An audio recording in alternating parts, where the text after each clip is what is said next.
In the Battle of LA, who do you have? The King or the Rogue? The King or the Ronin? Who do you have? LeBron James or Kawhi Leonard? I'll take the Ronin, I'll take the Clippers, and I'll take Kawhi Leonard. It's the Stephen A. Smith Show on ESPN Radio, the ESPN app, SiriusXM Channel 80, and on ESPN News. Will Cain filling in for Stephen A. today. You can normally catch me 3 to 6 Eastern. Does he fit anywhere? What's the trade market for one of the most divisive stars in the NBA? Divisive not in personality or popularity, but divisive in style of play. It's not who wants to hang with Russ, but who wants to play with Russ.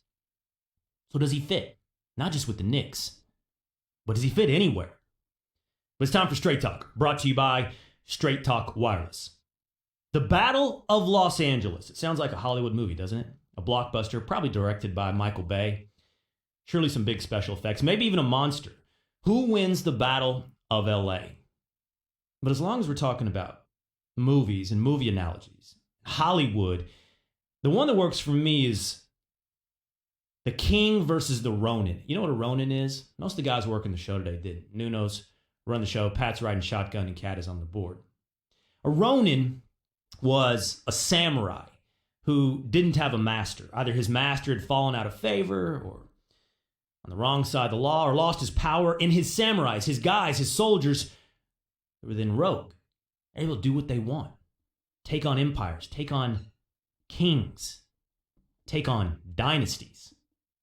You got Ronan the Accuser in the Avengers movies. You got a movie that, I don't know what it was about. Tom Cruise, The Last Samurai. I mean, hell, I don't even know what that thing was about. There was a movie called Ronin with Robert De Niro, and he was some kind of secret agent, assassin over in Europe. And a Ronin, I think, is what Kawhi Leonard is. I mean, think about it. Maybe he's a secret agent. Nobody knew what the hell he was going to do, right? No NBA insider saw this coming. He's a virtual GM. He constructed this deal, not just going to the Clippers, but getting Paul George out of Oklahoma City, making his own deals, not limited to the free agent market, looking across the NBA landscape. Who cares about contracts? You got 3 years left? Come on, PG-13. Join me to take down yet another dynasty. It's the King, LeBron James, against the Ronin, Kawhi Leonard. And I'm taking the Ronin. I'm taking the Maverick. I'm taking the guy who has, and I think will again, take down dynasties. Let's start with this. Which team do you like better? Which roster? The Lakers or the Clippers? I heard Stephen A. Smith yesterday say that he thought the Lakers duo, LeBron James and Anthony Davis, was the best duo out of the two. It was better than Kawhi and PG-13, and I agree with that. In fact, yesterday on the Will Cain Show, I ranked my top 5 NBA duos. For what it's worth, it went something like this. After all the arguments were had, after all the hand-wringing and rebuttals and debate, at number 4, KD and Kyrie. And that's because of KD's Achilles injury and Kyrie's locker room presence. Brooklyn Nets got a nice duo, but it comes in 4th in this little debate. At number 3, Kawhi Leonard and Paul George. We need to see playoff P be playoff P. Before I put Paul George higher, I can't say Kawhi Leonard's going to carry this entire duo past what I know and what I've seen and what is proven and what has been the core of a dynasty, and that is at number 2, Steph and Clay. They've done it. I'm talking about what could be. I'll talk to you about what's been done. But at number 1, being somewhat inconsistent, and I acknowledge that, it is LeBron and AD. I agree with Stephen A. This is the best duo in the NBA. Versatile, 2 of the top 7 players in the league. But I don't think it's the best team. In the Battle of LA, when I take the Clippers roster and the Lakers roster, I'm looking at a well-rounded, deeper, defensive juggernaut with a better coach in the Clippers. Think about this. You got, of course, Paul George, Kawhi Leonard, and Pat Beverly, who won't make eye contact with LeBron when he sees him in Las Vegas at the Summer League. Dude is locked in.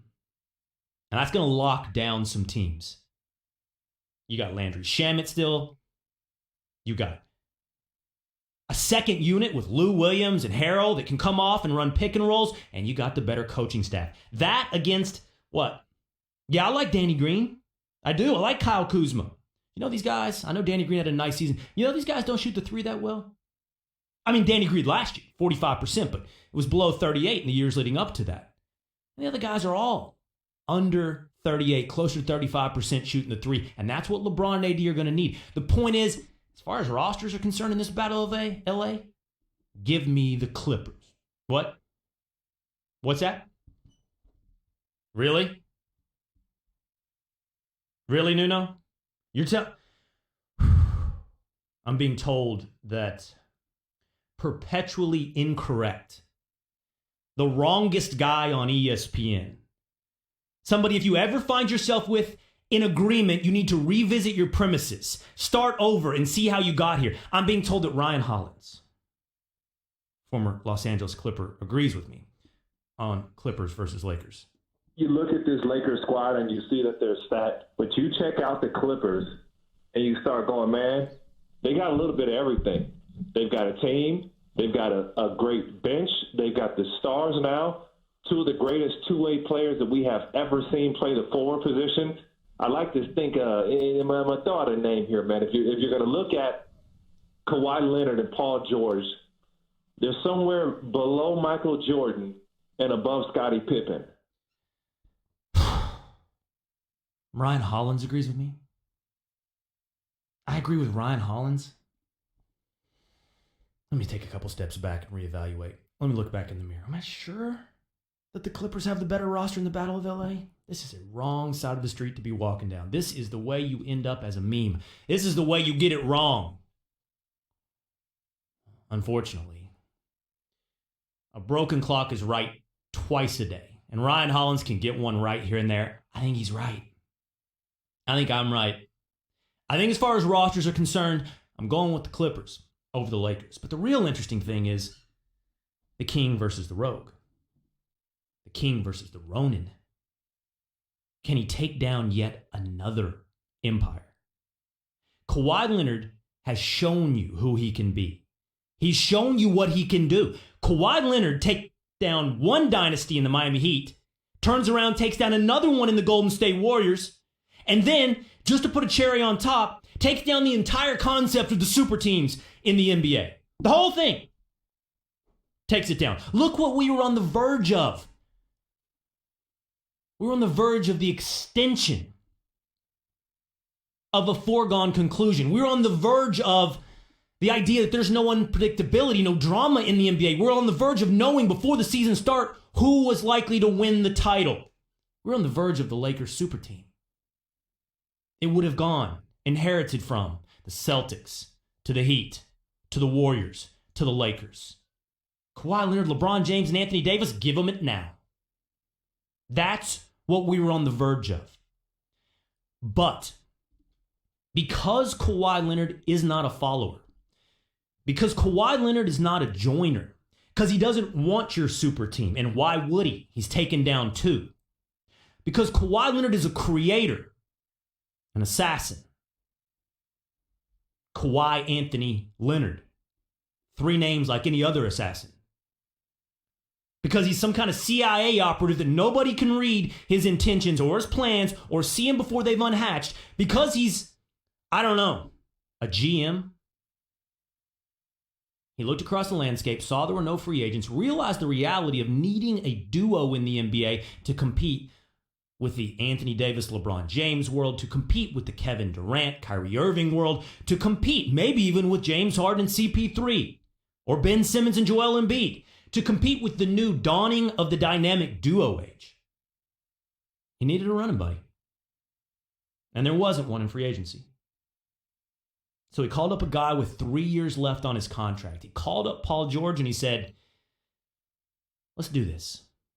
Force a trade. Let's go to the Clippers. Let's go to LA, but not to the super team.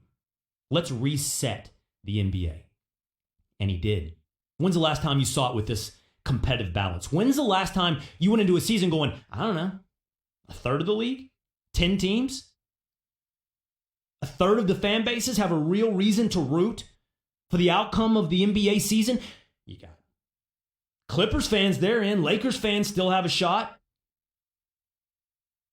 Sneaky, the Nuggets, by the way, standing pat, adding Jeremy Grant, Michael Porter Jr. getting healthy. The Nuggets need to be watched. The Jazz, the Rockets, the Blazers. Are we forgetting about the Warriors? By the way, let's get back to that in a moment because we have all, like Eminem said, forgot about Steph.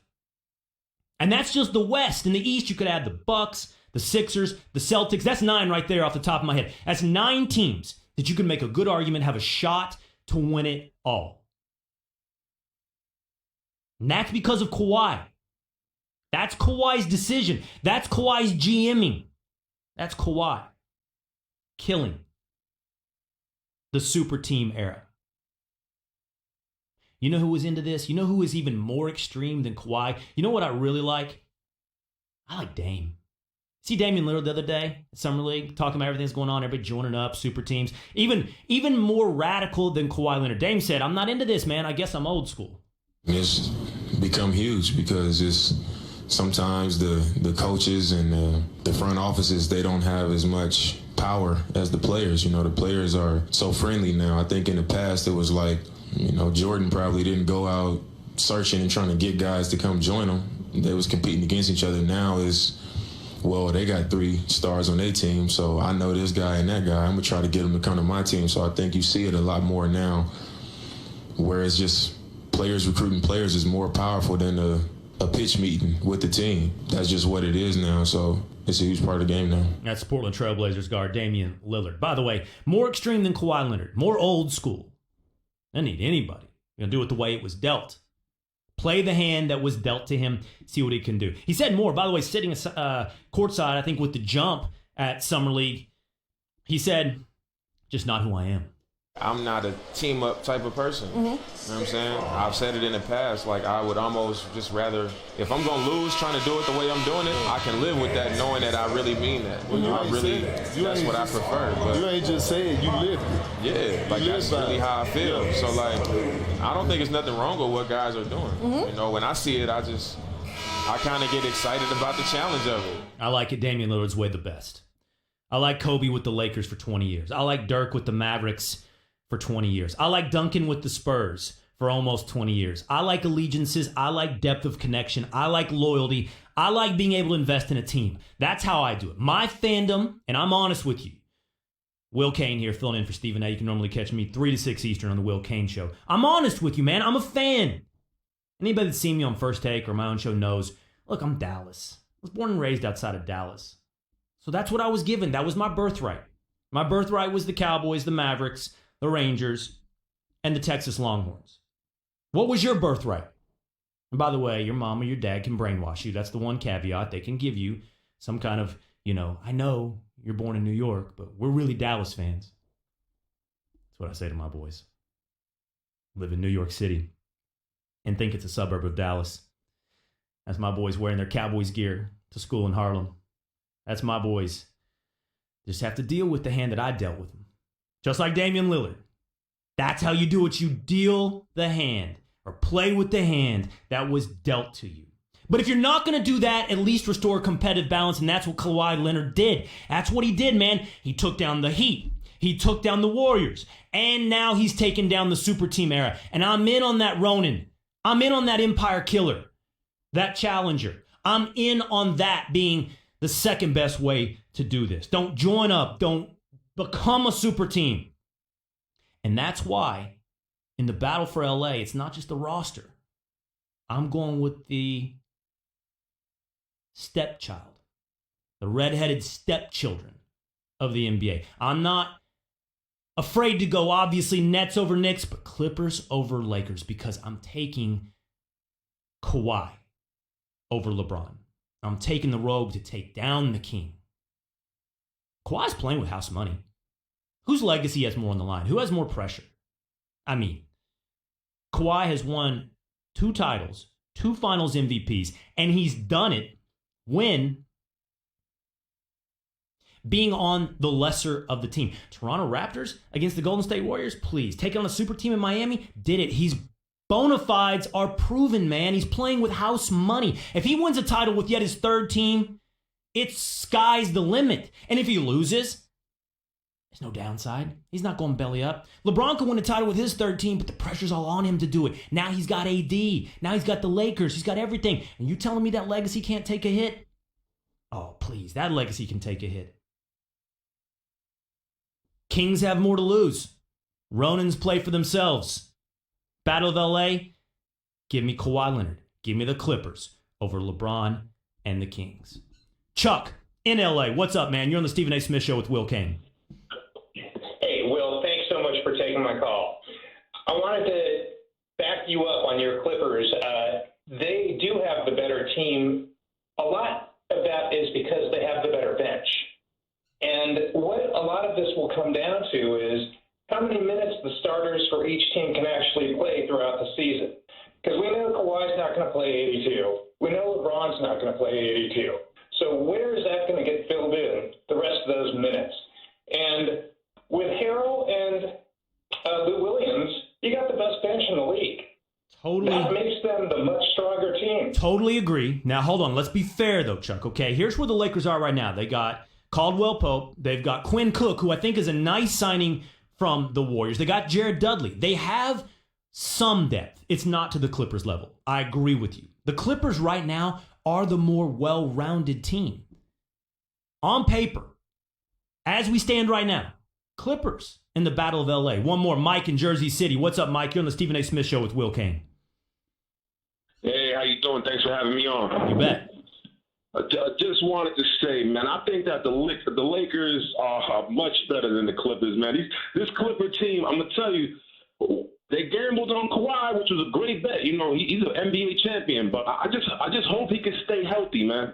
I hope he can stay healthy, because if he can't, that roster that you have around those two guys, they have to be able to play together every single night. They have to play together every night.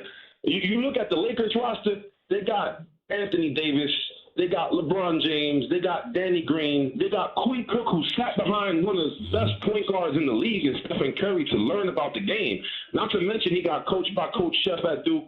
Listen, I think the Lakers got a great team. And dark horse prediction, Knicks top 5 seed in the East. Remember that. RJ is kind of like MJ. What? With a R. What? You know that. Mike, you know that. you held that to the end so I wouldn't hang up on you. If I'm doing the Stephen A. Smith Show, do I have to do it like Stephen A.? Are you on crack, Mike? Like a MJ with an R. The Knicks, a top 5 seed. Are you high? Top 5 seed. You're telling me, you're going to be remembering me. You're going to record this call. You're going to save it. And at the end of the year, you're going to be like, damn, that guy Mike from Jersey City knew something. I'm not going to say that guy Mike. I want your number. No, get his number. I want to call him back. I'm going to laugh at you, Mike. This is crazy. Knicks, top 5. How am I supposed to do it, guys? Are you high? Because if you're high, goodbye. It's the Stephen A. Smith Show on ESPN Radio, but it's Will Cain filling in for Stephen A. I talked about the fact that Kawhi reset the league. He killed the super team era. He introduced, if not parity, competitive balance. And I rattled off 10 teams that have a real shot to win it all. It is not inclusive of the Knicks being a top 5 seed in the East this coming season. But it is interesting when you start rattling off the teams that are contenders this year, how one team is being forgotten. One guy is being forgotten. I rattled off my team and I didn't include him. I told you, Clippers, Lakers, Nuggets, Jazz, Rockets, Blazers, Bucks, Sixers, Celtics. Who am I forgetting there? Who am I leaving out? I'm leaving out the Warriors. I'm leaving out Steph Curry. Yeah, I know. Kevin Durant's gone. I know Klay Thompson is out for a good, 2/3 of the season, February or March, perhaps. But do you remember what Steph Curry was like the last time he was in charge of a team? The last time he ran a regular season, basically as the alpha? Do you remember what that looked like? I'll give you a little hint. That was MVP stuff. That was league MVP stuff. That was 30 points a game. That was 45% from 3. That was 2015. We're forgetting about Steph. We're forgetting about the Warriors. They're not gone. They're not going anywhere. When this whole thing is said and done next year, and we love all of our teams, our dynamic duos, our paper champions, our virtual GMing, when we've done it all, loved it all, talked it all over, Steph and Clay have been there. Steph and Clay and Draymond have done it. When Clay comes back healthy, those three just beat the Rockets, just gave the Raptors all they could before Clay went down. Those three, Draymond, Clay, and Steph in particular, are going to remind us who they are. In my mind, the second best duo in the NBA. And Steph, a top 5 player in the NBA. Don't forget about him. Don't forget about Mike telling you the Knicks are going to be a top 5 seed. And don't forget about the Warriors. That's Straight Talk, brought to you by Straight Talk Wireless. Everything for less, only at Walmart. You know, we love offense. We love dingers, the long ball. Chicks dig the long ball, right? Well, baseball's giving you more. And there are some that are very, very upset. They're calling conspiracy. They're pointing back to a funny date, a specific date. The date that Major League Baseball bought a ball manufacturer, bought Rawlings. Is the ball juiced, and is baseball juicing it? Is it a big conspiracy? That's coming up on the Stephen A. Smith Show on ESPN Radio. Will Cain filling in for Stephen A. Stephen A. Smith Show is being brought to you by Barbasol. For the past 100 years, generations of men have trusted Barbasol shaving cream to deliver a close, comfortable shave. You're looking good, America. You're shaving with Barbasol.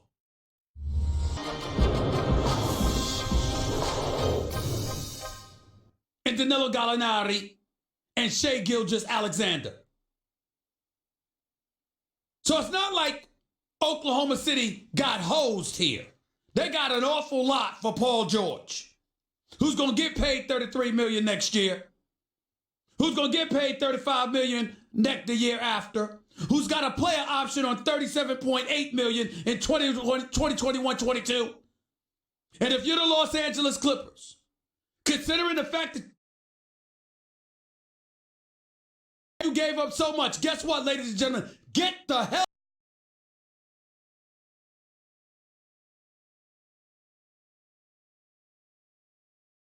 on. The things this dude did behind the scenes. I mean, ladies and gentlemen, do you understand what has transpired here? This is a deal of epic proportions. You are the Los Angeles Clippers. You have clearly established yourself as a first-class organization. You got an elite owner and elite executive as his right-hand man. You got Lawrence Frank, who was a former coach and assistant coach in this game, who knows basketball, who works tirelessly. He's a hard worker. His assistant Ringer working under him. Great guy as well. And Doc Rivers is a Hall of Fame coach. People want to come play for Doc Rivers. Kawhi Leonard wanted to come play for Doc Rivers. Whether he's willing to admit that and tell y'all that publicly or not is his business. But I'm here to tell you that's what happened. And when you look at the Los Angeles Clippers, none of that would have amounted to a hill of beans if they had lost out on Kawhi. And Kawhi played put forth the ultimate maneuver. Kawhi Leonard sat up there, and we don't know whether he was bluffing or not, but it damn sure didn't appear as if he was bluffing. Kawhi Leonard sat up there and said, hell, I can't come to LA and play in the same city and the same arena as the Lakers competing against LeBron James and Anthony Davis and not have help. If y'all don't give me any help, there's nothing I can do. But if you give me help, I will come. And that is what he did.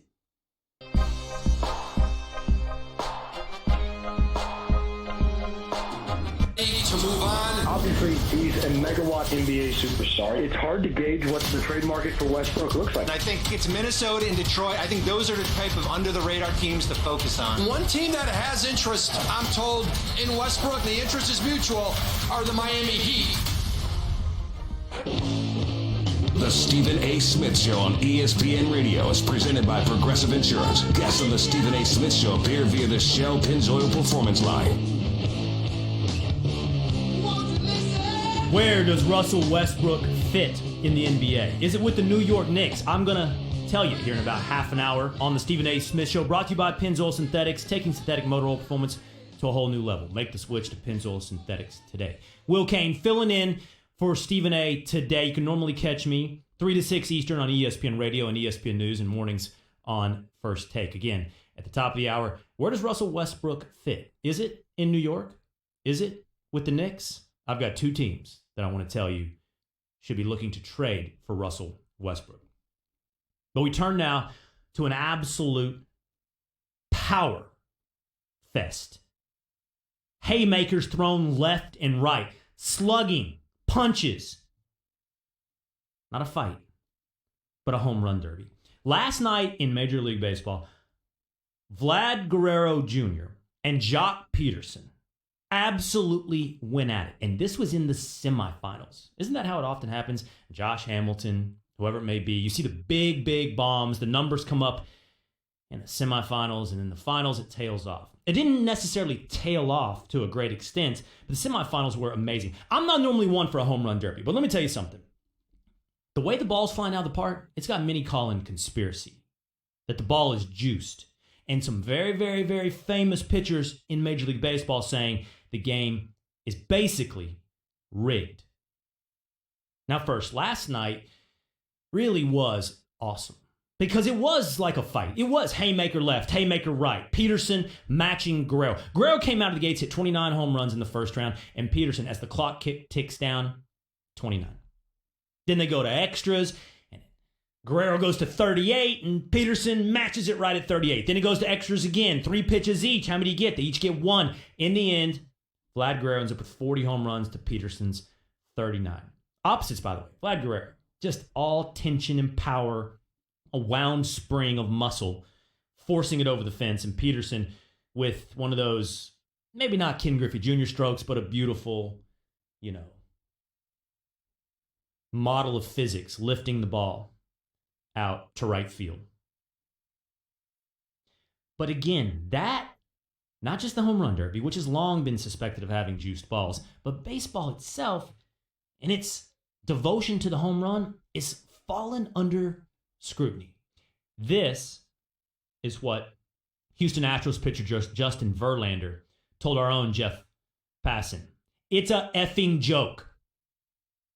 Talking about baseball and the home run. I'm quoting now. Major League Baseball is turning the game into a joke.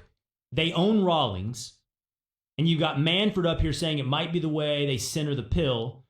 They own the effing company. If any other $40 billion company bought a $400 million company and the product changed dramatically, it's not a guess as to what happened. We all know what happened. Manfred, the first time he came in, what'd he say? He said, we want more offense. All of a sudden he comes in, the balls are juiced. It's not coincidence. We're not idiots. Verlander makes an interesting argument. Why is a $40 billion company buying a $400 million company? And immediately things change. Rob Manfred, Major League Baseball's commissioner, was on Goal at Coingo, and he did address this. We think what's been going on this year is attributable to the baseball. Our scientists that have been now studying the baseball more regularly have told us that this year the ball has a little less drag. It doesn't need to change very much in order to produce meaningful change in terms of the way the game's played on the field.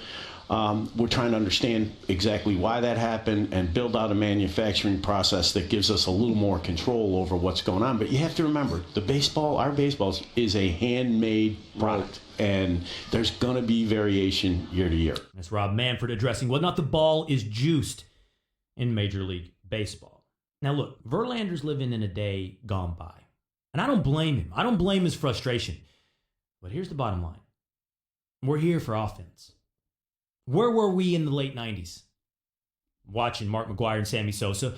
What were we in on? The assault on the home run record. What were we tuned into? And I get it. Between PEDs and the proliferance of home runs, it's kind of gotten watered down. The diminution of stars, it's not necessarily McGwire and Sosa anymore. And it all is less than. It's not the same, but we're still here for offense. We're there for Pat Mahomes and the Kansas City Chiefs. We're there for passing the ball, racking up yardage, racking up points in the NFL. We're there for the three-pointer, the lack of hand checking, the 120-point games in basketball. We're there buying tickets, giving ratings for scoring. It's not about right or wrong. It's what we're there for. I get what Verlander feels like. He said this as well. I hate the way I feel out there. No matter who's the batter, I feel like I'm constantly walking a tightrope because any batter can go opposite field. Any batter can leave with any pitch that's anywhere in the zone. You can't miss barrels anymore. You have to miss bats.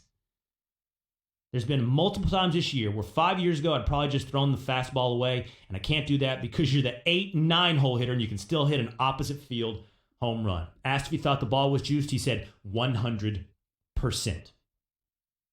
Now, Nationals pitcher Max Scherzer, he says, all right, but I don't know. It's the way it is. Justin? I don't feel anything different with the ball, but I think we can all see the ball is definitely traveling differently. The commissioners even come out and said so. The drag is just different. It's less. So the ball is different, but you can't cry about it. You got to go out there and pitch. I'm not going to cry about it, so our hitters get to hit with it. Last year, there were 6,105 home runs in the baseball season. This year, they're on pace for 6,668. More than 500 more home runs. Cody Bellinger and Christian Yelich, see if they can get to that 60 home run marker. They're sitting at 30 and 31, although we're a little over the halfway point with the All-Star break and the All-Star game tonight. Justin Verlander's mad, and I get it, but this is the way it is because offense rules. Offense rules football. Offense rules basketball. The rules have changed. The innovation has changed. The schemes have changed in both sports. It's encouraged to encourage points. Is it any big conspiracy, or is it just obvious, as Verlander says, that baseball would do the same thing? We're here for offense. Are they juicing the balls? They're here for your eyeballs. The Stephen A. Smith Show on ESPN Radio. Will Cain filling in for Stephen A. Let me hit the Shell Pennzoil Performance Line. Let me start with James in Cleveland. What's up, James? You're on the Stephen A. Smith Show. What's going on, man? I was born and raised in Cleveland. That's my birthright. Right. Okay? Right. That's all I know. That's all I want to know. I don't want to know nothing else. I've been hearing stuff about the Browns. They stink. The Browns are coming up. Baker Mayfield, he's coming up. The offense, the defense, I love it. In 2016, highest of highs, lowest of lows. Indians are up 3-1. Cavs were down 3-1. We've felt the highs and the lows. But I'm still here. So what are you telling me? You agree with my position that it's a birthright, that you don't get to pick your teams, you're born to your teams? Exactly. That's right. Jordan never wanted to team up with Magic. Mm-hmm. He didn't want to team up. He wanted to beat them. He didn't want to team up with Isaiah. Who wants to team up? You want to take them down? You want to take the best down. So James. You don't want to team. So James, you're not rooting for LeBron in LA? That's a tough subject. I'm a LeBron fan. Whoa. A minute ago, you were all piss and vinegar. A minute ago, you were the same as me. A minute ago, you were born to your team. You were born to Cleveland. You lived through the highs and lows. I know what you mean. It makes the highs higher when you live through the lows. It's sweet when you win a championship and you've had to fight through a big-time failure. I'm a Mavericks fan, right? I'm Dallas. So 2011 was made sweeter because the refs and Dwayne Wade stole it in 2006. And that's why candy is sweeter when you're deprived of it. And I ask you all that, and you're like, high five, Will, I'm with you. And then I ask you about LeBron James, and you ready to follow him to L.A.? Nope. I'm not following LeBron to L.A. No way, bro. Can't do it. Won't do it. What happened a minute ago? You said that was a tough one. What happened?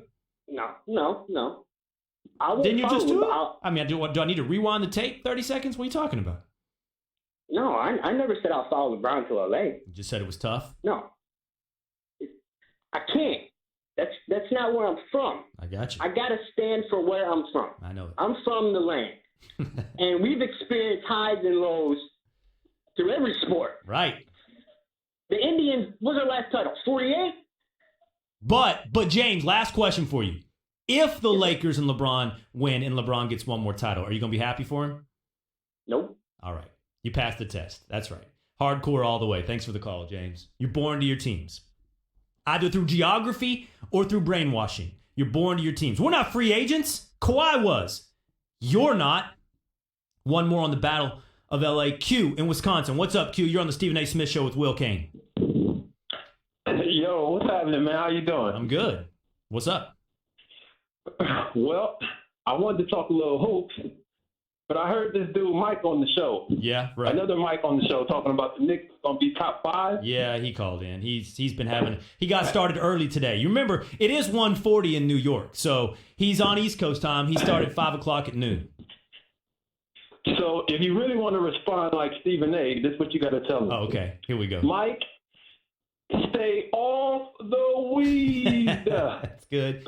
That's good. Stay off the weed. That's not even a weed take, though, Q. That's a crack take. That the Knicks are going to be a top 5 seed in the East. That's not even weed. That's you're into the hardcore stuff at this point.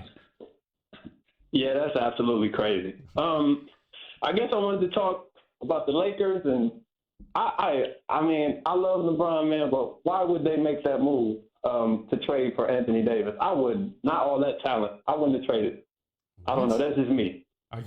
What would you have done? You would run him back out there with Lonzo and Brandon Ingram one more season? You'd done that? One more year, Q? I would have done that, yes. And here's why. Here we go. I would have done that. I would have tried to maybe get Jimmy Butler, maybe a second level guy. Okay. So you already got the top guy in LeBron. You try to sign Jimmy Butler or a second level guy. I know Kyrie, he already had his thing with KD. Okay, hold on. I got you, Q. For a minute there, I started to wonder Stephen A's callers here from New York to L.A. and everything in between, including Wisconsin, get started early. I wondered, Q, if you were in the Mike vein there for a second, like why would the Lakers trade for Anthony Davis? But you do make one interesting point. What's the alternative history? What's the alternative future? What's the sliding doors scenario? You know that movie, remember Sliding Doors? You go through this door, your future looks like this. I know. Hold on. Let me tell you, Q. I'm going to tell you. I don't think you're high. I think you might be interesting on this. I think you might be interesting. What's the sliding doors? Thanks for the call, Q. Because I'm going to take it. I'm going to go this direction. Remember that movie? Like you go through one door and your future looks like this. You go through another door and your future looks like that. What would the door have looked like if the Lakers didn't trade for Anthony Davis? It may not have just been all, how do we keep up with the Clippers? It may not have just all been Lonzo and Brandon Ingram. It might have actually been Kawhi Leonard. I'll explain in just a moment here on the Stephen A. Smith Show with Will Cain filling in for Stephen A. If you missed any of my opening segment, including where Mike from Jersey said the Knicks would be a top 5 seed in the East, go check it out on demand in the Stephen A. Smith podcast, brought to you by Eno, the Capital One assistant that catches things that might look wrong with your credit card, sends an alert to your phone, and helps you fix it. What's in your wallet? See Capital One. Has LeBron ever had an AD at his disposal?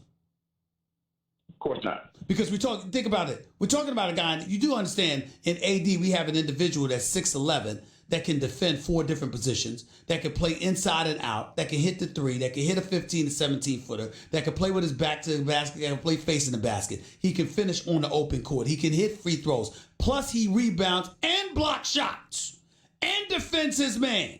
I mean, we got to take that into consideration, do we not? You just said the key word, 15 to 17-foot jumpers. They haven't corrected what their issue was all last year, and that was long-distance shooting. Time out. What is Danny Green? To the end of the game, it was 1 or 2 Time out. points. What is Danny Green? Twos. Ask your question. What is Danny Green? Danny Green has a Danny Green game. He's not a consistent three-point shooter. You know that. Tyler, I agree with that, but you don't need him to be a consistent three-point shooter. The reality is that more often than not, he's a reliable spot-up 3. A reliable spot-up 3. And with LeBron and AD, I don't think he'll ever see more open shots in his life. Would have been more willing to throw them championship if they would have got Kawhi, but since they didn't, and they're going to have to face everybody with a two-star team just like everybody Who's everybody? else. Who's everybody? Who's everybody? Portland is too small. And by the way, they lost Harkless. I think that matters. Utah is somebody I can't ignore because they could put 3 to 4 three-point shooters on the court at the same time. But I'm not sold. You look at Houston. Don't get me started. I still got my reservations about them because D'Antoni's their coach. And, and when it comes to crunch time, I'm not sure he can get that done. I look at the Lakers, and I don't think that the Lakers better than the Clippers. And I'm not saying that there's any definitive formidable favorite, but I like the Lakers' chances. And I like the Clippers' chances better than anybody else out west. I just think they waited too long for AD. I mean, not for AD, but for Kawhi, and they missed out on opportunities, and they may not have solved and corrected their main problem. Who did they miss? Who did they miss? There was nobody else. Who did they miss? Who did they miss? I'm just saying there was really nobody else. I asked you a question. And that's the point. Bye. I asked the question 3 times. Who did they miss? They missed. Who? Who did they miss? Who?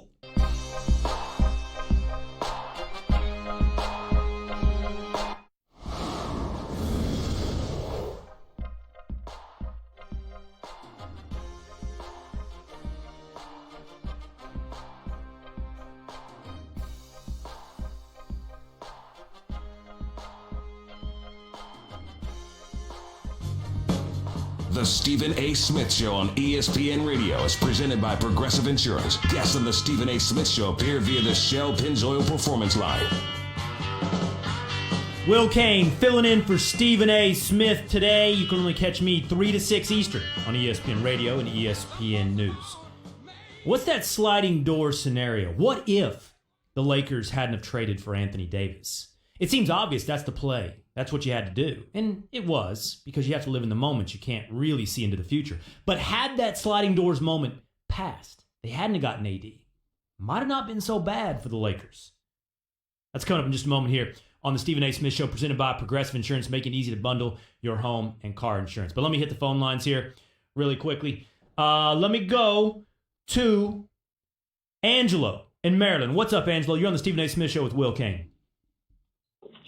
How you doing? I'm good. What's up, man? All right, so I have a question. How do you feel about LeBron running the 1 this year? Because with the defense that he played last year, I don't think the Lakers will even win 50 games. I think you're wrong. If he's guarding the 1. I think, well, just because he's running the 1 doesn't mean he has to guard the 1. He's going to bring the ball up. He's going to initiate the offense, just like he's done throughout his entire career. He's going to run a pick and roll with AD, and this is where it's key. Can the guys around him shoot the 3? We know Danny Green can. Can Kuzma hit it at a high rate? Can Avery Bradley? Can anybody else they sign? I'm not worried about LeBron running the 1 on offense. And Avery Bradley can guard the 1 on defense. So are they going to win 50 games with LeBron winning the 1, running the 1? I'd run it back the past decade and see if you can find the answer to that question. I think what you're going to find is a resounding yes. Reverend, what's up, Reverend Anderson in Philly? Yes, sir. Prophet Cain. How you doing, sir? I'm good. First-time caller. I do disagree with your prophetic words about the Lakers. I'm a Lakers fan. I love the Lakers. First of all, Kawhi Leonard, you said that he's this giant killer. You're talking about he's a giant killer. If he's so great, I don't think Reverend, like a David. Let me just say, like a David to the league's Goliath, if you will. Yeah. Like a David killing Goliath. You know what I'm saying? Yeah, little David killing Goliath. That's what I'm saying. Yeah. So taking down these super teams, we wouldn't have this conversation if Klay Thompson, Kevin Durant was healthy. They would not have won the finals at all. So if he's so great as you say, why he say in Toronto if you don't want to follow on team with nobody, team with Paul George? Reverend, it's far be it for me to question a man of God, but what I'm saying is if ands and buts were candies and nuts, every day would be a Merry Christmas. They got hurt. It happened. But if you're going to play a sliding door scenario, let's do it. What happens if AD doesn't go to the Lakers? Next on the Stephen A. Smith Show.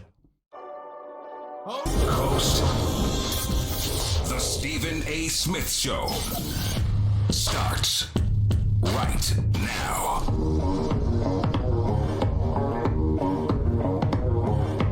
Does Russell Westbrook belong in New York? Does he belong as a Knick? Should the Knicks go all in on the latest available superstar? For that matter, should anybody go all in on Russell Westbrook? Where does he fit in the NBA? I've got 2 teams, 2 names for you coming up here on the Stephen A. Smith Show on ESPN Radio and the ESPN app, SiriusXM Channel 80, and on ESPN News. Will Cain filling in for Stephen A. You can normally catch me 3 to 6 Eastern on all those same television and radio stations. Tim Legler's going to jump on the show a little bit later here to talk about Russell Westbrook, where he fits, how good is he, and give me his take on who's poised to win the Battle of LA. Kawhi or LeBron, the Clippers or the Lakers, the King or the Ronin. ESPN Radio is presented by Progressive Insurance. Pick from a range of coverage options with the Name Your Price tool to find a price that works for you. I'm going to get to Russ in just 1 second, but I promised this sliding door scenario for the Lakers. Caller called up just a moment ago and said, hey, man, they shouldn't have gone in on Anthony Davis. The Lakers shouldn't have traded for Anthony Davis, which sounds like another take that you got started early in the day. It's 2 p.m. on the East Coast, and you're already into the liquor. Lock's broken on the cabinet, and you've been dipping in already. But it is a little interesting.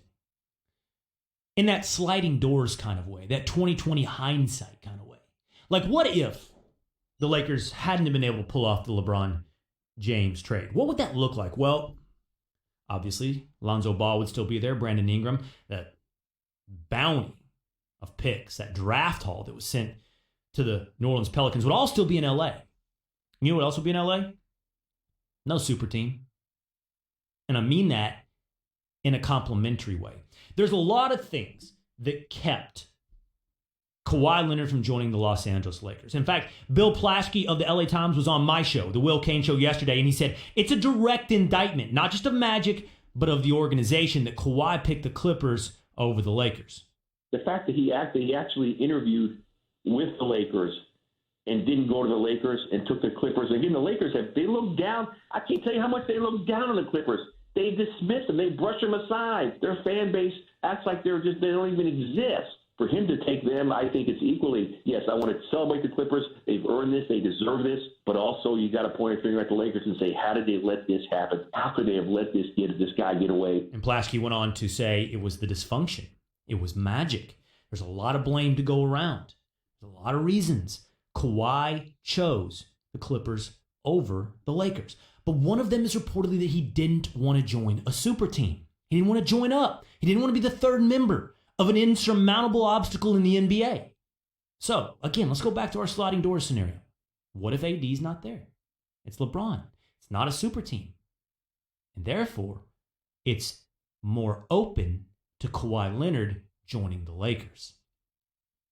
If they hadn't have traded for AD, you can at least consider the idea that it was more likely for them to get Kawhi Leonard. If the Lakers didn't trade for AD, is Kawhi a Laker today? You still got to overcome the bad Magic sales pitch that apparently leaked out details of the most secretive guy in the NBA. It's like the CIA meeting with the KGB and all the information comes out. We know which side it came from. It was Magic that's the problem there. And also, it's Pelinka, it's Bus, it's the dysfunction. You still got to overcome all that. But at least you wouldn't have the super team hurdle.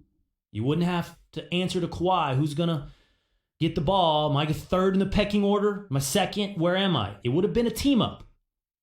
But instead of with Paul George, it would have been with LeBron James. In this sliding door scenario of not trading for Anthony Davis, you have to at least consider the prospect of signing Kawhi Leonard. Now, that's 2020 hindsight. That's future. Looking back on the past, you take the deal, you take the bird in the hand, you don't look at the two in the bush, you trade for Anthony Davis because you know you can get that deal done. Lakers didn't make a mistake there, but I do think it was out there, that other alternative future. All right, let's move back to New York for a moment. Let's move back to Russell Westbrook. Another player has said no thank you to playing with Russell Westbrook. At this point, we have to be honest about what this is, okay?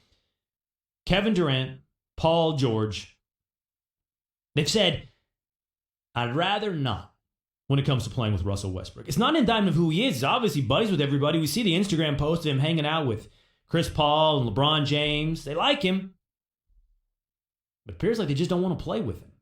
And the guys that have gone on to play without Russell Westbrook have absolutely flourished. Harden, Oladipo. We've seen KD win titles. NBA Finals MVPs. We can make an argument about Serge Ibaka. It's been good for guys that are no longer with Russ. Tim Legler was on the Will Cain Show some months ago, and I'm going to re-ask him this again. I said, can you win it all with Russ as your best player? He said, no. Okay, then can you take a backseat? Doubtful. So can you win with Russ on your roster? Doesn't add up. So who goes in on Russell Westbrook? Where does he fit? He's 1 year in to a 5-year, $200 million contract. We're talking about $40 million a year, but it has escalators. So by the final year, it's $47 million that Russell Westbrook is going to make. $47 million to Russell Westbrook. Triple-double machine. Doesn't get out of the first round. So who gambles Who rolls the dice? Who's stuck? See, that's the thing. If you're going in on Russell Westbrook, I think there's a couple of boxes you need to check. Okay? One, I think you should be in the East because the West is stacked. The East, the Bucks and the Sixers, the Celtics look pretty good, but it's more wide open. So you are more apt to roll the dice. You're more apt to gamble. You're more apt to do it, to take the big risk that is taking on Russell Westbrook. So give me an East team. I don't want to hear about the Rockets. All right? Brian Windhorst says keep an eye on the Rockets. I think the Rockets need to stand pat. The league's a duo league. You got a duo. It's taking to the Western Conference Finals and most recently the semifinals. Run it back. See what you can do. No reason for that kind of risk reward in Houston. But in the East, more teams. You got to be stuck in the middle. So I bring you back to the New York Knicks. Is Russell Westbrook a fit? Does he make sense for the New York Knicks? To me, the answer is no. You're not in the window. You're too far away. You don't want to send your assets away for a guy that's about to be 30. The idea that you sell yourself on is that he's a lure. You got to get a superstar to lure another superstar. It's clearly in the duo league, the dynamic duo league, you need two. Russ gets you one, attract another. But is that what we're seeing from Russ? Are we seeing him as a recruiter? We're watching him lose players, not bring them in. We're watching KD and Paul George walk away from Russ, not guys dying to play with Russ. So that makes sense for the Knicks. He's not a lure. You're not middling. So who's in the East? Who's a middling team? Stuck and therefore willing to take that gamble. Willing to shake it up. Willing to do the risk-reward analysis that the Raptors did a year ago. And going in on Kawhi. Hey, we've reached our ceiling. Let's mix it up. To me, there are two teams. Two names. Two teams that fit the profile. In the East, middling, have the assets to get Russell Westbrook. Number one, the Detroit Pistons. Detroit already has Blake Griffin, Andre Drummond. They are a middling 7-8 seed in the playoffs. They're veteran. They're not too young. Their window, for whatever it is, no matter how high the ceiling is or not high, it's now. So on ESPN.com, Bobby Mark says send Reggie Jackson, some filler, and then some firsts. 2 first-round draft picks and a swap. Detroit Pistons right there. That's interesting for Russell Westbrook. I'll give you another name. I got another one that I find interesting. The Chicago Bulls. Chicago Bulls have Lauri Markkanen, Wendell Carter Jr., Chandler Hutchison, Thaddeus Young. Shooters. Some shooters around Russ. That's what you need. You send away Zach LaVine. Draft picks, which, by the way, the Thunder are just stacking up. The storeroom in Oklahoma City is chock full of first-round picks. And I'm going to tell you a little bit later what they can do with that, because there's something brewing in New Orleans and Oklahoma City that really tells us how you can compete in the NBA. It might tell us who's in the Giannis sweepstakes. But the Bulls, they also check the boxes. They have the assets to make the deal. They're middling in the East. And they're in that conference where you can actually do some damage. That's the teams that make sense for me, for Russell Westbrook. Ahmed in New Jersey. What's up, man? You're on the Stephen A. Smith Show with Will Cain. Hey, how you doing, Will? I'm good. Good. I think you're forgetting the team where Russell Westbrook can come. I think you're forgetting about Miami. It's nothing but dogs down in Miami. I think Russell's a great fit. He's a dog himself. I just think that would be a perfect team for where he can go. He can still make his money. And I think they can definitely bring in a championship. Here's the thing, Ahmed. What did I tell you? I said 3 boxes to check, right? 3 boxes to make the Russell Westbrook fit work. Are you in the East? Pistons check. Bulls check. Heat check, right? So yeah, you got that box check. Are you kind of stuck in the middle, incapable of reaching the Bucks and Celtics and Sixers level? Do you have some talent, but just kind of reached its ceiling? Pistons have with Blake Griffin, Andre Drummond, something there, but not enough. Bulls, young, so maybe the ceiling has a little more promise there. And the Heat, like you said, Ahmed, I think the Heat checked that box as well, middling. Now the final box. Do the Heat have the assets to pull off the deal?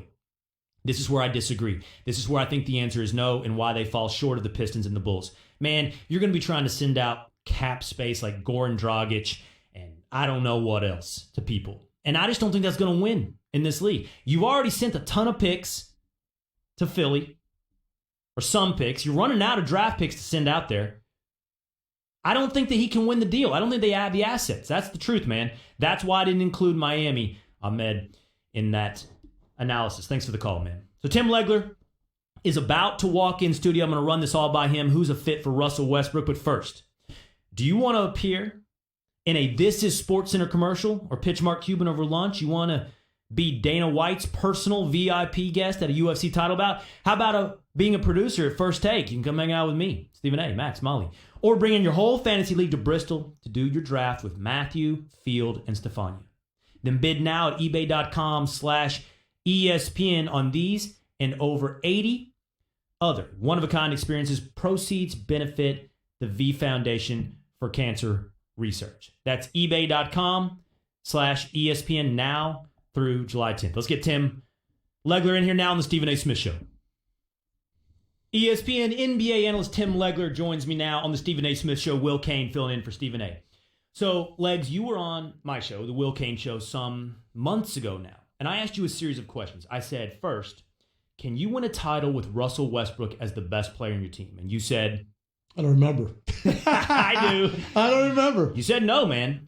And I think it led to an obvious follow-up, which is, will Russell Westbrook ever take a backup role, a number 2 option role? And we both came to the same conclusion on that one as well, which was no, leading us to the obvious follow-up conclusion.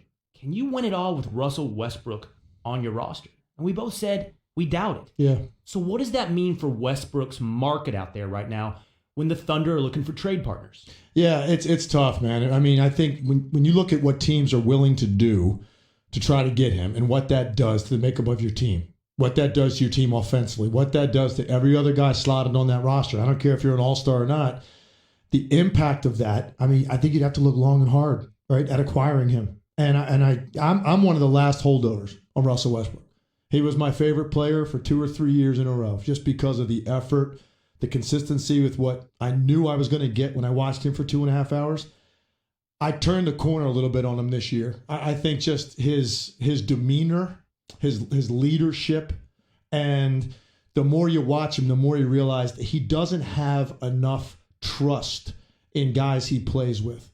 And the harder he tries sometimes, the more it snowballs the other way. So the impact that he has with who you put him with and the pairing, I don't know that there is a great match. And I think that's what you're asking me. I'm not sure that any of these potential deals I'm seeing out there make a ton of sense. Detroit, to me, probably makes the most sense. Let's play that game. So to me, if your team is already in contention, you don't take the gamble, the risk reward on bringing Russell Westbrook in and doing to your roster what you just described. If your team's not any good, like, say, the New York Knicks, what's the point in bringing Makes Westbrook no sense, in? right, correct. So it's the middle ground. It's Yeah. It's where the Raptors were before they went for Kawhi Leonard. And to me, there's 2 teams that check these boxes. One, you just mentioned, the Detroit Pistons. Yep. Pairing him up with Blake, Andre Drummond is interesting. It raises their ceiling, I think. The other for me is Chicago Bulls. They have the assets to make a deal. You put him together with Lauri Markkanen, Wendell Carter Jr., and you might have something that works in Chicago as well. For me, Detroit is an infinitely better fit than Chicago. From this standpoint, you just mentioned a couple of really young players. Is that the type of influential leader that you want to have when you're trying to develop those guys? Like, how frustrating will it be for those guys to play with a point guard who plays the way Russell does offensively? Detroit makes more sense. You're talking about 2 veteran guys. They're talking about guys that they're giving a lot of money to, okay, that you are now tied to. And you are a team that doesn't have a lot of people coming into that building, a brand new building. You now have a guy that's going to put people in the seats. You have 2 other veteran players that at this point, you're an average team in the Eastern Conference. It's absolutely worth rolling the dice if you're the Detroit Pistons. What have you got to lose? If you're Chicago, there are other considerations because the guys you're worried about are really young. They're in their formative years in the NBA. I don't know if that's necessarily a great idea to pair him with them. Tim Legler here on the Stephen A. Smith Show. Will Cain filling in for Stephen A. Let's move to the Battle of L.A. Take the Clippers roster, take the Lakers roster. Which one do you like better right now? Probably the Lakers. I think the Lakers ultimately are the team right now. And it's amazing to me like what they're doing now to round out their roster. Like there are pieces that I think they're going to fit well with that team. And it looked like they were left at the altar, right, when they didn't get Kawhi. but they've done a pretty remarkable job. And you knew this was going to happen. You're going to get guys that are going to want to go play there, take a little bit less money, and they're going to want to have an opportunity because LeBron James gives you that chance every night. And you're going to have a chance to play deep into the playoffs and be relevant. And then you could turn that into a more lucrative deal down the road. And I think that's how some of these guys view it that ended up with the Lakers. So I think ultimately the versatility at the top of that roster with Anthony Davis and LeBron James, the number of boxes that they check collectively, I'd probably give them a slight edge. But I think it's possible that we see those two teams playing in the conference finals and spending 2 weeks in the Staples Center. Right now, as we look at the league, and I'm a big believer in this, Kawhi Leonard's decision forced a level of competitive balance, maybe even parity on the league. Perhaps a third of the fan bases have a reason to watch this coming season. But are those still your two favorites? Are the Clippers and Lakers your favorites going into this year? I think right now, I'm actually going to do more of this breakdown on SportsCenter tonight, but so I got to dive into the rosters a little bit more. But I think right now, yeah, that's where I'm leaning. Those are the top two teams in the Western Conference. And you're talking about, by the way, a loaded Western Conference playoff race. And you said it. I think it's great for the league. Kawhi ended up somewhere else because I think it would have been really a foregone conclusion if he ended up with the Lakers. What's the point of watching the season? Nobody was going to beat that team. I will tell you, in this battle of L.A., I'm on the opposite side of you. I like the Clippers. I think it's well-rounded. It's deeper. I think Pat Beverly, Paul George, Kawhi Leonard is going to be an amazing defensive force. I'm sure you think that as well. Everybody can see how that's going to go. And I wonder about the Lakers being able to shoot outside of AD and LeBron, meaning I know Danny Green had a really nice season shooting a three, but there are enough guys around those two to spread the floor and shoot that three ball they're going to need. I'm okay. Look, it's a great argument. And one thing the Clippers, I think, will be able to do across the board, they have more guys, I think, you put out there that are elite level defenders. That could be the best defensive team in the NBA. At least a certain 5 of that group might have the highest defensive efficiency rating in the NBA this season. And that's something I'm sure that Doc Rivers is really relishing because he had a great defensive team that he won a championship with in Boston. He's going to be able to replicate a lot of that now. All right. ESPN NBA analyst Tim Legler here on the Stephen A. Smith Show. Thanks, man. Thank you. Hey, you need seats to a game? Download the Vivid Seats app and enter promo code CHAMPS at checkout to get 10% off your first order. Don't buy just any seat. Get a Vivid seat. So there is a lot of hand-wringing. There's a lot of hair pulling. It's like, what are we going to do in the NBA? What are small market teams going to do? What are teams outside of New York and LA going to do?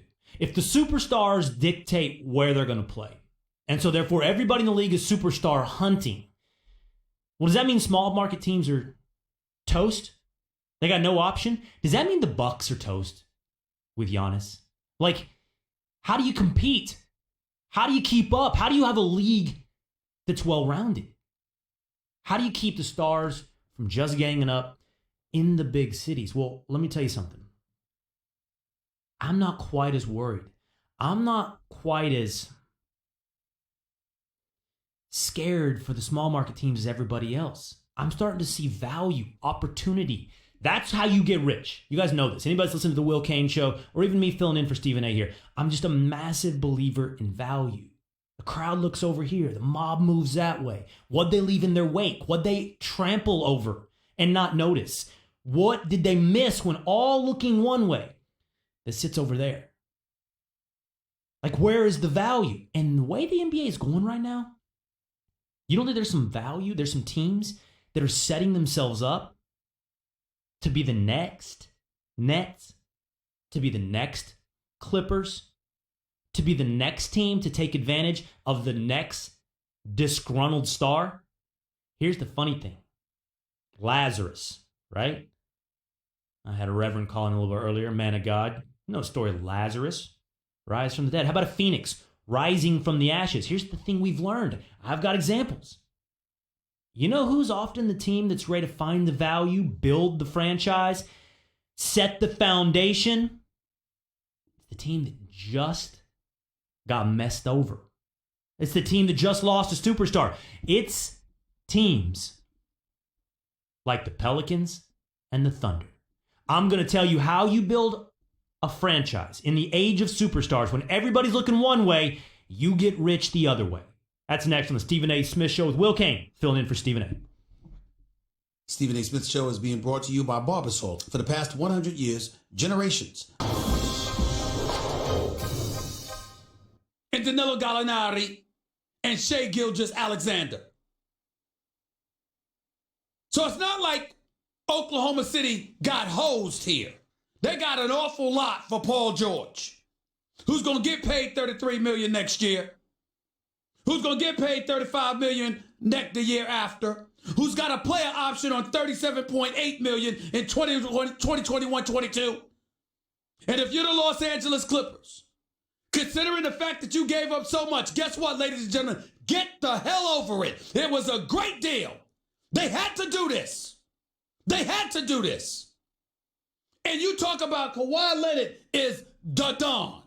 He is the man. I want to hear the quiet storm and all. Let me tell you something. He is a damn quiet storm. The things this dude did behind the scenes. I mean, ladies and gentlemen, do you understand what has transpired here? This is a deal of epic proportions. You are the Los Angeles Clippers. You have clearly established yourself as a first-class organization. You got an elite owner and elite executive as his right-hand man. You got Lawrence Frank, who was a former coach and assistant coach in this game, who knows basketball, who works tirelessly. He's a hard worker. His assistant Ringer working under him. Great guy as well. And Doc Rivers is a Hall of Fame coach. People want to come play for Doc Rivers. Kawhi Leonard wanted to come play for Doc Rivers. Whether he's willing to admit that and tell y'all that publicly or not is his business. But I'm here to tell you that's what happened. And when you look at the Los Angeles Clippers, none of that would have amounted to a hill of beans if they had lost out on Kawhi. And Kawhi played put forth the ultimate maneuver. Kawhi Leonard sat up there, and we don't know whether he was bluffing or not, but it damn sure didn't appear as if he was bluffing. Kawhi Leonard sat up there and said, hell, I can't come to L.A. and play in the same city and the same arena as the Lakers competing against LeBron James and Anthony Davis and not have help. If y'all don't give me any help, there's nothing I can do. But if you give me help, I will come. And that is what he did.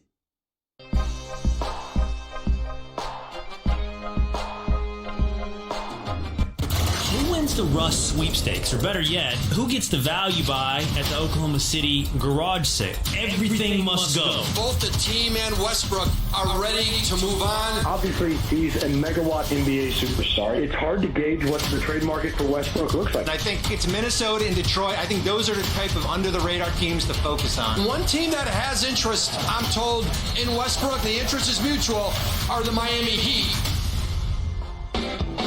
The Stephen A. Smith Show on ESPN Radio is presented by Progressive Insurance. Guests on the Stephen A. Smith Show appear via the Shell Pennzoil Performance Line. Check it out. There is a lot of hand-wringing. A lot of people worried about the NBA. I mean, if stars can go anywhere, and they team up and they go to LA and New York, what's a small market team to do? How do you compete? What are the Bucks to do? Is Giannis about to show us the small market teams can't compete? I have a solution. I have an idea. I don't think we should all be so worried. It's the Stephen A. Smith Show on ESPN Radio. Will Cain filling in for Stephen A. You can normally catch me 3 to 6 Eastern on ESPN Radio, SiriusXM Channel 80, and on ESPN News. Before I get to this idea of value, shrapnel, diamonds, and OTB betting slips, I promise I'll tie it all together. Let me hit the phone lines for just a second. First, let me go. Here he is. I mean, I can move across the dial. I can move time slots. This guy's going to find me out. Tell me why I'm wrong. What's up, P.I.? You're on the Stephen A. Smith Show. You know I'm looking for you, man. You know, I feel like we're having brunch now. You've moved up on me. Yeah, well, you're going to chase me down, right? You can chase me down wherever I go. Of course I'm going to find. Yes. Why are you beating up Russ Westbrook so bad? You know the biggest thing with you right now? You're really being a prisoner of the moment, and I don't like it. I heard you yesterday with your tag team duos. You said Paul George is a first-round player. You forgot he went to the Eastern Conference Finals, I think, back-to-back. What was that first? He was the guy. What was that first word you said, P.I.? Oh, yeah, Eastern. Go ahead. One? Eastern, right. The Eastern Conference Finals up against the Miami Heat. Yeah, Eastern. Him and Roy Hibbert and Lance Stevenson. Mm-hmm. Like, let's not act like Paul George isn't that dude. Well, hold on, P.I. So I ranked them like this. I said duos in NBA from reverse order. Where I eventually got was this. Number 4, KD and Kyrie. Number 3, Kawhi and Paul George. Number 2, Steph and Clay. And number 1, LeBron and AD. And you don't like that? I didn't like your argument for Paul George and AD. I'm right. You just don't like how I got there. You said we see what he is. He's a first-round player. You said that yesterday. All right. just like you said that Russell Westbrook. You better check the tape. Just like you said, Russell Westbrook can't be second fiddle to a great player, but Paul George was just in the MVP race this year. Kevin Durant won an MVP next to Russell Westbrook, and they went to the NBA Finals. And what they do, man, what they do, P.I., they left because he wouldn't. No. Nah, man, come on, seriously, I'm not being a prisoner of the moment on Russell Westbrook. We've got time now. We've got evidence. It's too much for you to discount. Did Durant leave Steph Curry because he doesn't like playing with him?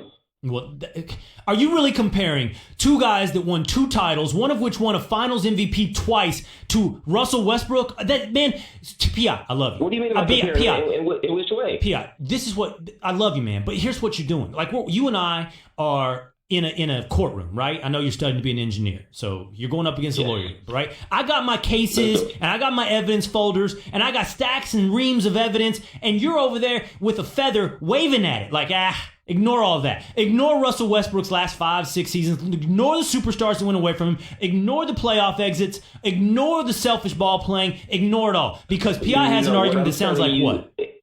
Is don't ignore OKC in their front office. What I keep telling you is you're not listening to is players go where the front offices are the best. You do not want to understand that. That's who's getting the best players. The people who know how to make moves, who move and shake. People keep stealing everything from OKC. They lost all 3 of their MVPs because their GMs don't know what in the world they're doing. So why do you want to blame all that on Russell Westbrook? They just lost Kevin Durant. He gave them a meeting. They lost him.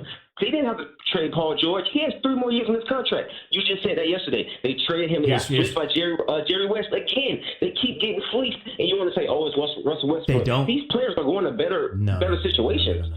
Are they not? They do not keep getting fleeced. Are they just going to play with Chop River, or are they going to I'm going to play with Kawhi Leonard. I'm going to play with Steph Curry. I'm not going to play with some random player. I'm going to play with the best player in the league. All right. I take your bet and I see it. Okay? P.I., thanks for the call, man. Always. I'm going to, in fact, take your topic up on demand here. Front offices. Who's set up?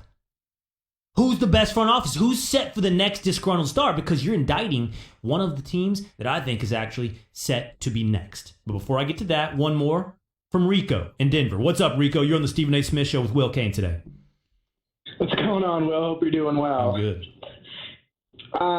So a team I don't think you mentioned that would fit in the Russ sweepstakes is my hometown team, the Orlando Magic. A little bit of a mid-tier team, made the playoffs for the first time, and, really since we got burned by Dwight back in the day. And, got some young guys on the rise. Maybe some of those could be assets in a trade. I don't really know what our pick situation is like, to be honest. But I got to believe that there's some way to manufacture a trade with, some of those assets that we have. And, Russ has a history of lifting up those small market teams. And I think Orlando really needs that shock value, marquee player. And maybe he could do what all right, I got you. He did for the other marquee player we traded away, Victor Oladipo. And all right, listen. I got Markel. you, Rico. And I'm going to tell you something. It's a good call. You're right. I should have included Orlando. My guy, my producer of the Will Cain Show, Steven Cerruti's a big Magic fan, and I think you check all the boxes. East, middling, and I do think you have the assets, Rico. You're going to have to send some of away. I believe the Magic still have their first-round picks. I don't think they sent any away. On top of that, you have Jonathan Isaac and Mo Bamba and Aaron Gordon. That could be attractive to a Thunder team that's a couple years away. 1 or 2 of those assets and some picks. You might even be able to win that kind of deal. You don't want to send too much away, but you need guard play in Orlando. And Russell Westbrook with the bigs you can keep, the front court you can keep. Orlando should be included in that discussion. Thanks for the call, man. All right, now, front offices. How do you compete? Small market teams, are they stuck behind the 8 ball in the NBA? The Hoops Collective podcast talked about this, that there's maybe a little bit of a mutiny taking place or set to take place in the NBA. First, here's Tim Bontemps on the Hoops Collective podcast.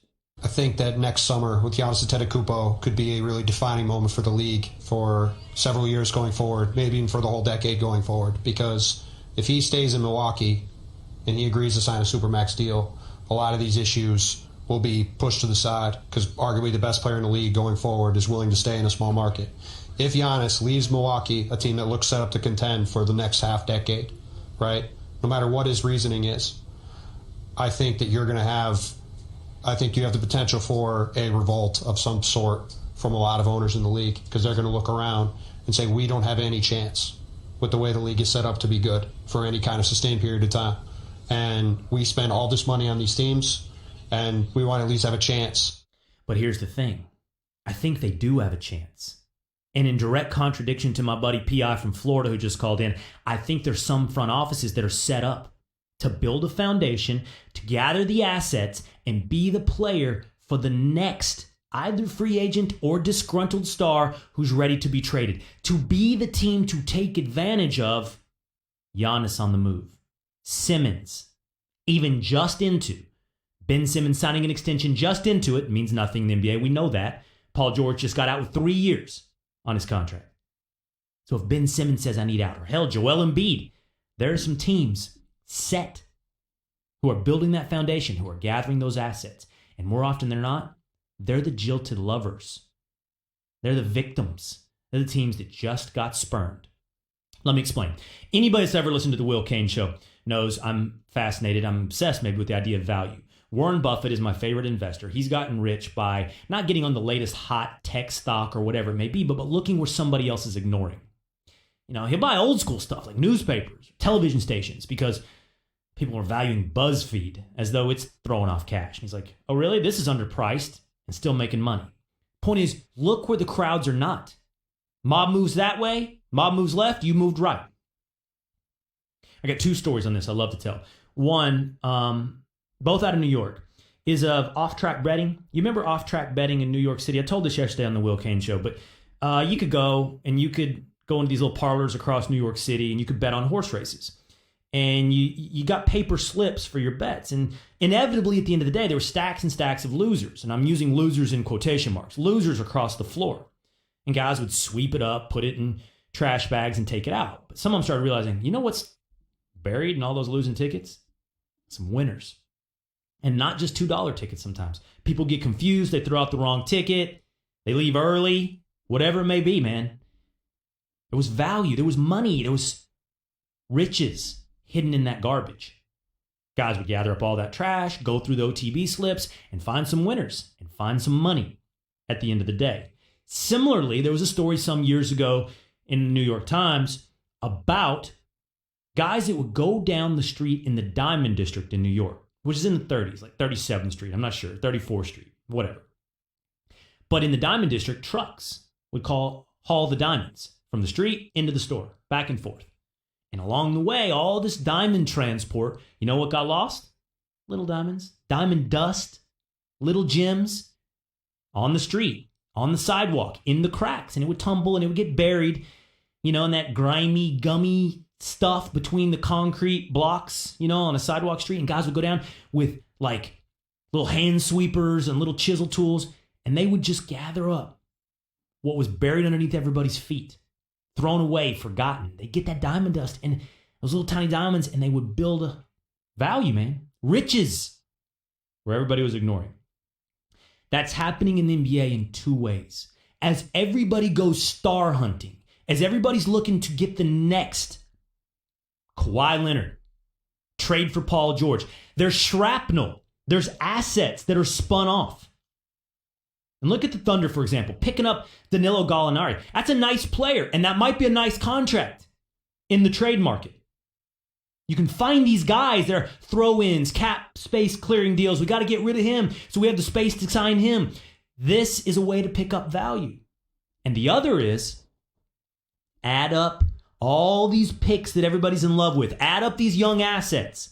Add up these players so that when Simmons and Embiid or Giannis, or whoever the next guy is says, hey, I want to be traded.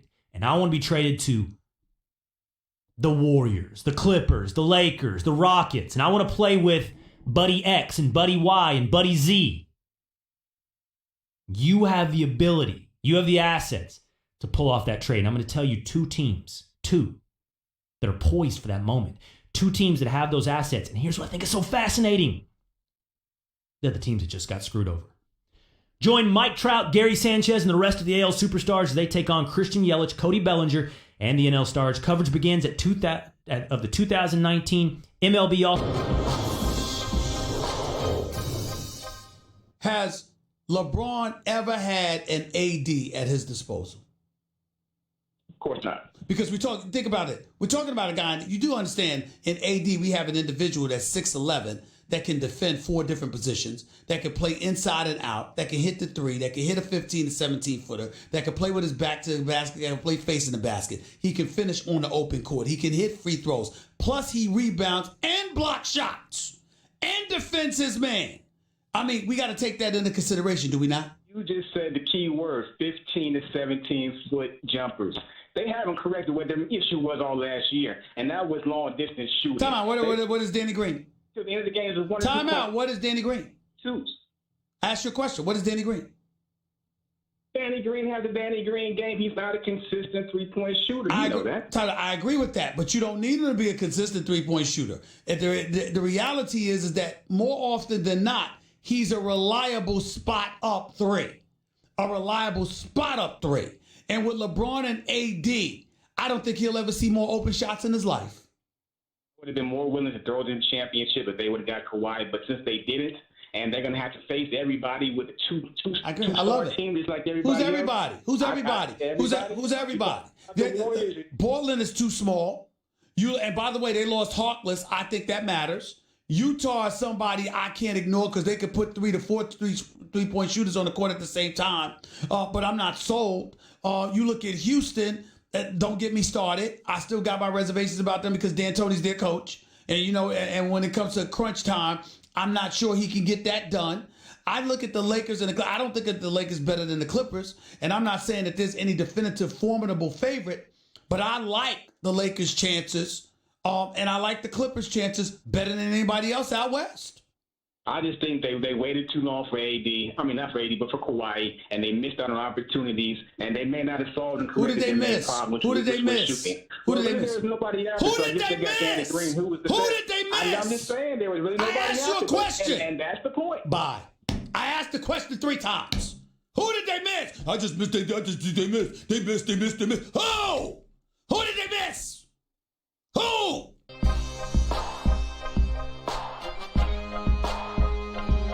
A. Smith Show on ESPN Radio is presented by Progressive Insurance. Guests on the Stephen A. Smith Show appear via the Shell Pennzoil Performance Line. So who's poised to pounce? Who's ready to get the next disgruntled star? Who is chock full? Stock the cupboard of assets, young players with picks in the NBA to be next. Stephen A. Smith Show on ESPN Radio. Will Cain filling in for Stephen A. today. You can normally catch me 3 to 6 Eastern on ESPN Radio, the ESPN app, and on ESPN News. If you missed any of the show today, including my interview with Tim Legler and why he thinks it's going to be really hard to find a fit for Russell Westbrook, but it may just end up being the Detroit Pistons. Go check it out on demand in the Stephen A. Smith podcast, brought to you by Eno, the Capital One assistant that catches things that might look wrong with your credit card, sends an alert to your phone, and helps you fix them. What's in your wallet? See CapitalOne.com for more details. So I said value. Finding places to be the next team to get the next disgruntled star. Ready to pounce. Here are the teams that I think have the ability to be out there in the Giannis sweepstakes or whoever it may be. Simmons, if he ever says what Paul George said and said, I need to go. I think there's something funny about this. It's the teams that just got jilted. First of all, the New Orleans Pelicans are chock full of draft picks and young assets. Everything just got for Anthony Davis, plus the guys they've already drafted. If any big star is looking to make a move, the Pelicans are ready to send the assets away to go get them. Put them next to Zion. And you know who else? The Oklahoma City Thunder now, who really honestly got a bigger haul for Paul George than the Pelicans got for Anthony Davis. It won't be their time. They're not ready. They don't have the foundation set. They're not going to go star hunting yet, but they are the teams who have the ability to go get it. Now, the Knicks have some nice assets. The Celtics have been sitting on theirs and still not spent them. The Hawks have young assets in terms of players inside the building already, and sneaky the Nuggets do as well. And the Nuggets are in there with the foundation set. And in many of these cases, Pelicans, Thunder, They're the jilted lovers of the last superstar. But hey, man, we've already seen that happen. We've already seen that model set. Think about who's made moves. The Pacers and the Jazz. Those teams are on the come up, ready to go. And those are teams that lost Gordon Hayward and Paul George. Pacers turned it into Oladipo, Sabonis, and a foundation ready to compete. Jazz lost Gordon Hayward. Now look at him. One of the favorites in the West. Losing your stud, losing your star doesn't mean the end of the world. It might just mean you now have the assets to be the guy that goes gets the next disgruntled star. Might mean the guy that you're the guy ready to go grab Giannis if he ever wants to leave Milwaukee. Let's hit the phone lines here on the Stephen A. Smith Show. Tom in Sacramento. What's up? You're on with Will Cain. What's going on, Will? Hey, man. I was watching the show and I was listening to you about small markets.